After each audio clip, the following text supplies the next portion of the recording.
पहले देखते हैं इस कॉलेज का कैंपस, ठीक है ना, उसके बाद हम रिव्यू करते हैं।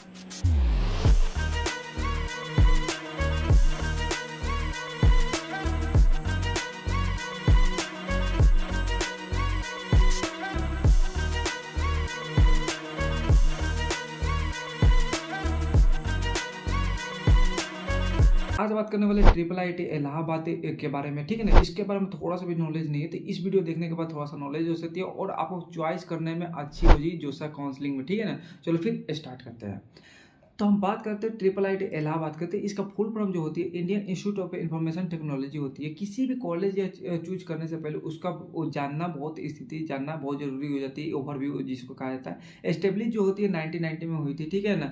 इंस्टीट्यूट टाइप का बात करें तो ये प्राइवेट और गवर्नमेंट दोनों ही है, ठीक है ना। आधा पीएसयू जिस तरह होती है उसी तरह ट्रिपल आईटी जितने भी होते हैं वो आधा से ज़्यादा जो देखा गया है वो प्राइवेट और प्लस गवर्नमेंट दोनों होते हैं। उसी के लिए फी इनकी थोड़ी हाई होती है, ठीक है ना। इस बात को ध्यान देना। पर प्लेसमेंट बहुत ज़्यादा जबरदस्त होती है। कई कई ऐसे भी होते हैं जो कि आईआईटी के भी टक्कर के भी होते हैं, ठीक है ना। लोकेशन की बात करते हैं जवाहरलाल आपको उत्तर प्रदेश में आपको देखने को मिल जाएगी, ठीक है ना। टोटल कैंपस की बात करते हैं 100 एकड़ के देखने को मिलती है। वहीं पर जेंडर रेशियो की बात करते हैं 82 आपको मेल के देखने को, फीमेल की बात करते हैं 18 देखने को मिल रही है। रैंकिंग की अगर बात करते हैं एनआरआई की रैंकिंग 200 में से 89 आपको देखने को मिल रही है 2023 में इंजीनियरिंग के मामले में, ठीक है ना।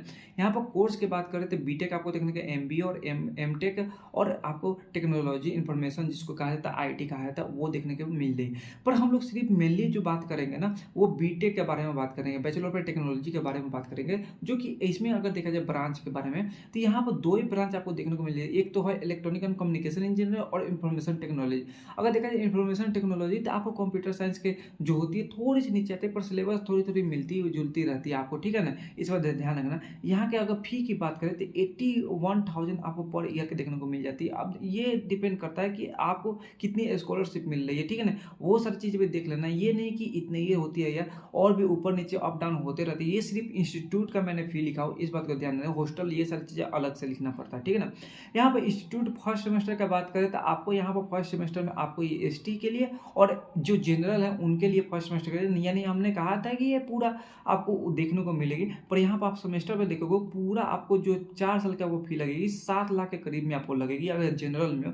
अगर एसटी और एससी और एसटी से हो तो आपको यहाँ पर 86 तक देखने को मिलेगी, ठीक है ना। तो मैंने जो यहाँ पर लिखा था वो एससी एसटी के लिए लिखा हुआ था, ठीक है ना। तो मैंने कहा था, ठीक है ना। हॉस्टल फी की बात करें तो आपको टोटल 1,40,000 वहीं पर देखने को मिल जाती है आपको, ठीक है ना। 10-10 हज़ार रुपये आपको देखने को मिल रही है, बहुत कम है हॉस्टल की यार, ठीक है ना। वहीं पर 2 सीटर के देख रहे हो तो 9,800 रुपये आपको देखने को मिल जाती है। तो आपको प्रेफरेंस लेना है कि किस में जाना है, ठीक है ना। यहाँ पर अगर सीट मैट्रिक्स की बात करें तो कितने हैं तो आप देख सकते हो कि इसमें भी बहुत ज़्यादा है कि आपको 100 एकड़ का आपको यहाँ पर कैंपस इतना बड़ा साइज है। फिर भी अगर देखा जाए सीट की तो इंजीनियरिंग ब्रांच में तो 25 है, 25 132, ठीक है ना, 267, ठीक है ना, फिर 40। तो ये सारे जो बहुत कम है सीट यहाँ पर फीमेल और मेल के दोनों को मिला के यहाँ पर मैंने लिख दिया हूँ, आप देख सकते हो, ठीक है ना।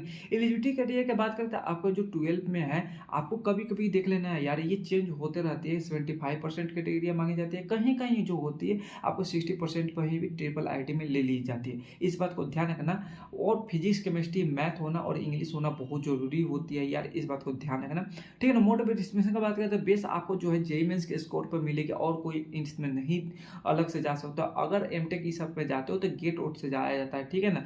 आप यूजी के लिए जा रहे हो, अंडर ग्रेजुएशन के जा रहे हो तो आपको सिर्फ जेईई मेंस के स्कोर बेस पे ही मिलेंगे, ठीक है ना। यहाँ पर रैंकिंग जो ओवरऑल इंडिया के देखी गई थी वो जो आपको देखा गया था 11,370 लास्ट गई थी 2022 में, ठीक है ना। यहाँ पर आप ब्रांच बाई ब्रांच देख सकते हो कि 6,177 गई हुई थी इन्फॉर्मेशन की, तो ये देख सकते हो, ठीक है ना। उसके बाद सबसे मेन आती है कि मैं इतना पैसा भी दे रहा हूँ, सारा चीज़ दे रहा हूँ, एक मैं ब्रांड भी ले रहा हूँ, तो क्या उसमें प्लेसमेंट लगने की कितनी चांसेज होती है, तो वो सारी चीज़ें देख लेते हैं। जैसे कि हमने प्लेसमेंट की बात करें तो आपको जो यूजी प्रोग्राम का जो एवरेज गया था 30 लाख गया था एवरेज, सिर्फ एवरेज की मैं बात कर रहा हूँ। यहाँ पर पीजी प्रोग्राम की बात करें तो 90 की गई थी, ठीक है ना। यानी पोस्ट ग्रेजुएशन के लिए आपको हाईएस्ट जो गई थी डोमेस्टिक के लिए यानी इंडिया में अगर बात करें तो 1.21 करोड़ गई थी। वहीं अगर बात करें आपको आउट ऑफ इंडिया की तो वहीं आपका यहाँ पर बहुत कम गई थी, मतलब यहीं 56 करोड़ के 56 लाख के, सॉरी, लाख के करीब में गई हुई थी, 60 लाख के, ठीक है ना। इस बात को ध्यान देंगे ना। नंबर ऑफ कंपनी जो विजिट करती है तो आपको 200 प्लस विजिट करती है, ठीक है ना। पीजी के लिए अगर बात करें तो 80 प्लस विजिट करती है। अगर नंबर ऑफ इंटरनेशनल पैकेज की बात करें तो 4 आई थी, यानी आप कह सकते हो कि 1.21 करोड़ का आपको देखने को 4 पैकेज मिली हुई थी, ठीक है ना। इस बात को ध्यान देना। टोटल रिक्वायरमेंट की बात करें तो आपको देख सकते हो कौन कौन से ऐसे आकाश आए थे, गूगल आए थे, पीसी आए थे, पेपीयू आए थे, पेटीएम आए थे, सीएमयू आए थे, ठीक है ना, ये डीईसो आए थे यहाँ पर, ठीक है ना। तो ये सारी चीज़ आपको देखने को मिल जाती है, तो कह सकते हो बहुत बढ़िया है यार, ठीक है ना। तब बताओ क्या चीज़ झूठा, आपको क्या चीज़ प्रॉब्लम है, तो मैं नेक्स्ट वीडियो में डिस्कशन कर दूंगा या आपको प्रॉब्लम वहीं पर सॉल्व कर दूंगा। चलो फिर मिलते हैं, बाय बाय, टेक केयर।